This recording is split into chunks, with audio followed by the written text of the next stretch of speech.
स्वागत है आपका मेरे YouTube चैनल चंदा वाई ट्यूटोरियल्स में। दोस्तों, आज का टॉपिक बहुत इंटरेस्टिंग टॉपिक लेके आई हूँ मैं, ग्रीन हाउस गैसेस और उसके इफेक्ट क्या होता है। आगे बढ़ने से पहले किसी ने अगर मेरी वीडियो नहीं देखी, ग्लोबल वार्मिंग के ऊपर मैं लाई हूँ, बहुत इंपॉर्टेंट टॉपिक होता है, तो आप उसको जाके देख लीजिएगा, प्लेलिस्ट में होगा। और भी बहुत सारे वीडियोज़ बना रखे इन्वायरमेंट के ऊपर, तो आप वो भी वीडियोज़ जाके देख लीजिएगा। आगे बढ़ने से पहले प्लीज़ आप मेरे चैनल को सब्सक्राइब, शेयर और कमेंट्स करना मत भूलना, ताकि आपको नोटिफिकेशन टाइम टू टाइम मिलते रहें। ओके, चलिए आगे बढ़ते हैं। ग्रीन हाउस गैसेस, एक सेकेंड में पेन ले लेती हूँ। ग्रीन हाउस होता क्या है, ग्रीन हाउस इफेक्ट होता क्या है। अगर मैं ग्रीन हाउस इफेक्ट की बात करूँ, एक नेचुरल प्रोसेस होता है। क्या होता है? ये एक नेचुरल प्रोसेस होता है that warms the earth surface. मतलब जो ये इफ़ेक्ट होता है, ये हमारा जो अर्थ है इसको वार्म करके रखता है। मतलब अगर मैं इजी लैंग्वेज में बोलूँ तो उसको ज़्यादा कोल्ड भी हमारे लिए अच्छा नहीं होगा, है ना, और ज़्यादा हीट भी अच्छा नहीं होगा। तो एक जो नॉर्मल टेम्परेचर होता है, हमें जो हमारे अर्थ को ज़रूरत होती है, मतलब रहने लायक होता है, वो इसको देते हैं, ग्रीन हाउस इफ़ेक्ट से मिलता है। ठीक है। अब मान लो अगर हर जगह कोल्ड ही कोल्ड हो जाएगा तो रहना मुश्किल हो जाएगा, both plant, animals, human being, सबके लिए, है ना। तो ग्रीन हाउस इफेक्ट क्या होता है कि ये बहुत जो भी मतलब रहने लायक टेम्परेचर देता है हमारे अर्थ सरफेस को। ओके, आई थिंक आपको समझ आया होगा। ओके, तो आप मुझे कमेंट बॉक्स में बताइएगा कि कौन कौन सी गैसेस होती हैं, और आगे तो मैं बता ही दूंगी आपको। उससे पहले आप लोग भी देखिए आपको कितना कुछ याद होता है। ओके, चलिए आगे बढ़ते हैं। ओके, ये प्रोसेस देख लीजिए पहले।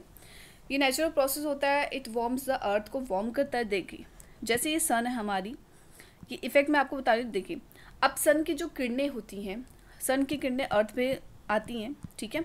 ऐसा नहीं है कि जो जितनी भी पूरी की पूरी किरणें अर्थ जो है वो ऑब्जर्व करता है, ठीक है। कुछ कुछ रिफ्लेक्ट हो जाती है स्पेस में, कुछ रिफ्लेक्ट हो जाएंगी। ओके, अभी आगे मैं और बताती हूँ। One of the incoming solar radiation 31% immediately reflected.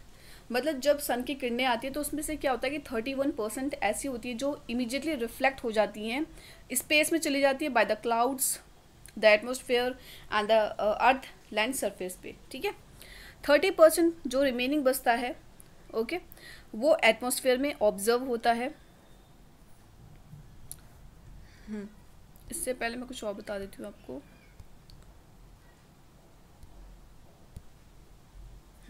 The remaining solar radiation warm the earth surface, और कुछ रिमेनिंग कुछ बच जाती है सोलर रेडिएशन, वो अर्थ को वार्म करने का काम करती है। This heat is return to the atmosphere as a radiation. ये जो तो आई थिंक आपको समझ आ गया होगा। मतलब सोलर रेडिएशन वार्म करता है अर्थ सरफेस को, फिर हीट रिटर्न हो जाती है एटमॉस्फेयर में, और लेस देन 1% ऐसा होता है जो इनकमिंग रेडिएशन होता है ट्रांसफ़र हो जाता है फोटोसिंथेसिस इनटू केमिकल एनर्जी में।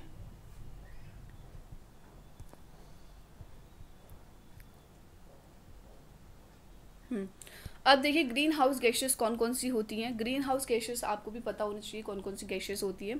मीथेन होती है, नाइट्रस ऑक्साइड होती है, कार्बन डाइऑक्साइड होती है, ओजोन होती है। ओजोन के ऊपर मैं वीडियो लेके आऊँगी, बहुत इंपॉर्टेंट टॉपिक है ओजोन। क्लोरोफ्लोरोकार्बन्स होता है, कार्बन मोनोऑक्साइड होता है, सल्फर डाइऑक्साइड होता है, ठीक है। मतलब क्या होता है, अगर मैं आपको ईजी में मैं प्रोसेस बताऊँ क्या होता है तो देखो, जैसे ये हमारा हो गया अर्थ, ठीक है, और ये हो गया सन। ओके, यहाँ पे ये अर्थ का एटमॉस्फेयर हो गया, ठीक है, ये हो गया। अब यहाँ से जितनी भी किरणें आती हैं, यहाँ पे होती है ग्रीन हाउस गैसेस, यहाँ प्रेजेंट होती हैं। जितनी भी गैसेस है ये यहाँ प्रेजेंट होती हैं। Methane, nitrogen oxide, carbon dioxide, ozone, ये सब प्रेजेंट होती हैं यहाँ पे अर्थ के एटमॉस्फेयर में प्रेजेंट होती हैं।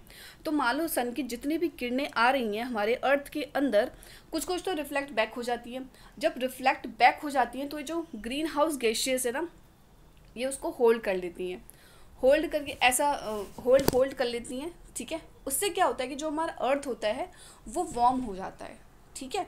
अब ऐसा अब मान लो तुम कि सन की जो किरणें हैं वो आई और गई और आई और गई, मतलब कुछ इसमें मतलब कोई रोक नहीं रहा उन लाइट्स को कोई रोक नहीं रहा। इससे क्या होगा, हमारा जो अर्थ होगा वो कोल्ड भी हो सकता है पूरी की तरह, ठीक है, कोल्ड हो जाएगा।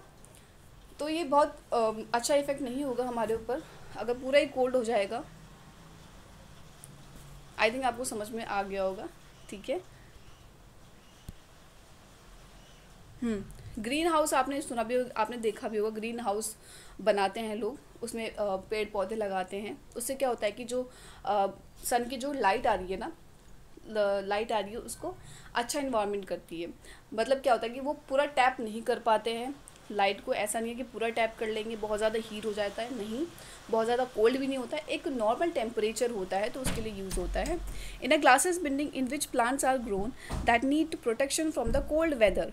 मतलब पूरा का पूरा कोल्ड, मैं वही बता रही हूँ ना, अगर मान लो ये जो ग्रीन हाउस इफेक्ट है, अगर वो लाइट्स को होल्ड नहीं करेंगी, उससे क्या होगा, बहुत ज़्यादा कोल्ड हो जाएगा, जो हमारे लिए रहने लायक नहीं होगा। हमें क्या चाहिए, हमें कोल्ड भी चाहिए होता है, ठीक है, नॉर्मल, और हीटर वार्म भी चाहिए होगा, ठीक है। लाइफ ऐसी चलती है।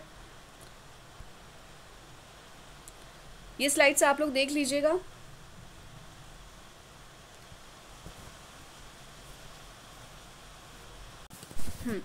तो देखिए अर्थ, मैं वही बताती, ये अर्थ है, ये सन रेज आ रही हैं, तो यहाँ पे जो ग्रीन हाउस की गैसेस होती है वो अर्थ की सन को, सॉरी, अर्थ की लाइट को टैप कर लेती है, टैप करके हमारे अर्थ को वार्म करती है, इसलिए हमारा अर्थ वार्म होता है, रहने लायक होता है, ठीक है। आई थिंक आपको समझ में आ गया होगा, ठीक है। ग्रीन हाउस गैसेस देखते हैं, पहले हम इंट्रोडक्शन पढ़ेंगे, incoming radiation, green house gases, properties क्या होती है, टाइप्स क्या होते हैं, इफेक्ट क्या होता है, ग्लोबल प्रॉब्लम क्या है और कैसे हम कंट्रोल कर सकते हैं। इससे पहले छोटा सा ही समझ लीजिए। देखिए ये सन हो गया, solar radiation system, climate system. अब देखो ये सन की रेज आ रही है, ये हमारा एटमॉस्फेयर हो गया।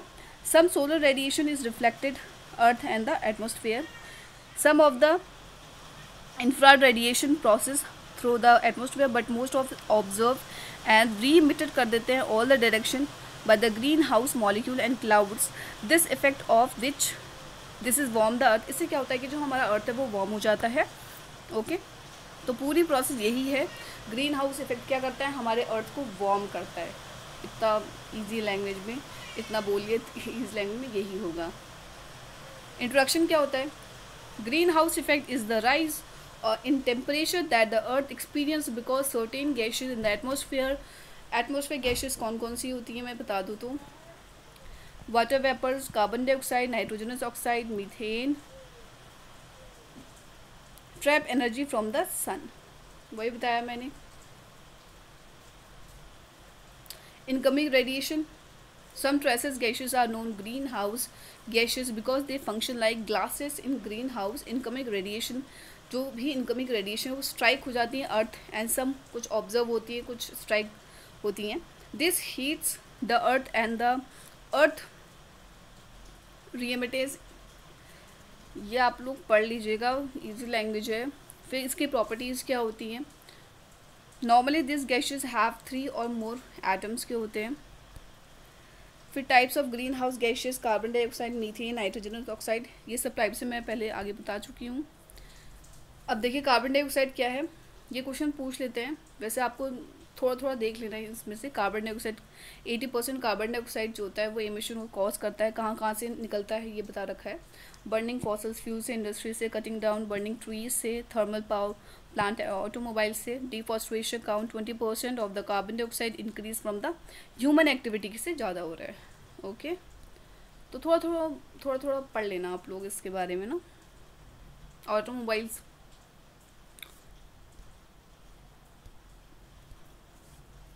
ये देखिए इंडस्ट्री से जितनी भी हार्मफुल गैसेस निकलती हैं। फिर कार्स और पॉपुलेशन इंक्रीज, जैसे जैसे पॉपुलेशन इंक्रीज हो रही है, there are about 600 million in motor vessel in the world today. Is present train continue, the number of the cars on earth will double in the next 10 year। ये वही है जो मैं आगे बोल रही थी, तो यही वही है। प्लीज़ आप इसको नोट डाउन करना चाहें तो नोट डाउन कर सकते हैं। मीथेन, मीथेन कहाँ से, और generally naturally by bacteria is called Methogenesis, which is habitat in marshes. Methane gas escape from the methane gas कहाँ से escape होती है? गार्बेज हो गया, ओपन डम्प्स होते हैं वहाँ से. Okay. New sources of methane का नया सोर्सेज क्या है? फर्माफ्रॉस्ट, मेल्टिंग इन द आर्टिक. जैसे आप देख रहे हो जो आर्टिक है हमारा पोल्स में, वो मेल्ट हो रहा है. इंक्रीजिंग मीथेन जैसे जैसे इंक्रीज हो रहा है वो मेल्ट हो रहा है. ठीक है. Animals and methane. Bacteria in the gut of the cattle break down the food these animals eat, converting some of the methane gas. Sheep, goats, buffalo and camels also methane. ये सब आप पढ़ लीजिएगा, इजी लैंग्वेज है, लिख लीजिएगा, जिसका भी ये टॉपिक होगा. Nitrogenous oxide is release naturally from oceans by the bacteria in soil से नाइट्रोजनस ऑक्साइड होता है. ठीक है. Each year we add 7 to 13 million tons of nitrogenous oxide to the atmosphere merely by using nitrogen based fertilizer. आप लोग ये पढ़ लीजिएगा, बहुत इजी है. केमिकल फर्टिलाइज़र आता है. फिर इसके बाद फ्लोरोकार्बन्स. फ्लोरोकार्बन जो होता है वो ऑलमोस्ट एंटायरली कॉज होता है ह्यूमन की एक्टिविटी से. ठीक है. सम फ्लोरोकार्बन इंक्लूडिंग जैसे क्लोरोफ्लोरोकार्बन्स हो गया, तो ये ह्यूमन की एक्टिविटी से ही होता है. ये आई थिंक दो बार स्लाइड्स आ गई हैं. इफेक्ट क्या होता है ग्रीन हाउस गैसेस का, तो आप ये चार्ट देख सकते हो. सबसे ज़्यादा कार्बन डाइऑक्साइड है, 60%. ये चार्ट याद कर लीजिएगा आप लोग, ये चार्ट बहुत इंपॉर्टेंट है. तो ये चार्ट याद कर लोगे तो इम्पॉर्टेंट है, ये याद कर लेना आप लोग. 60% क्या है? कार्बन डाइऑक्साइड है. होलो कार्बन 20%, मीथेन 50% और नाइट्रोजन ऑक्साइड 5%.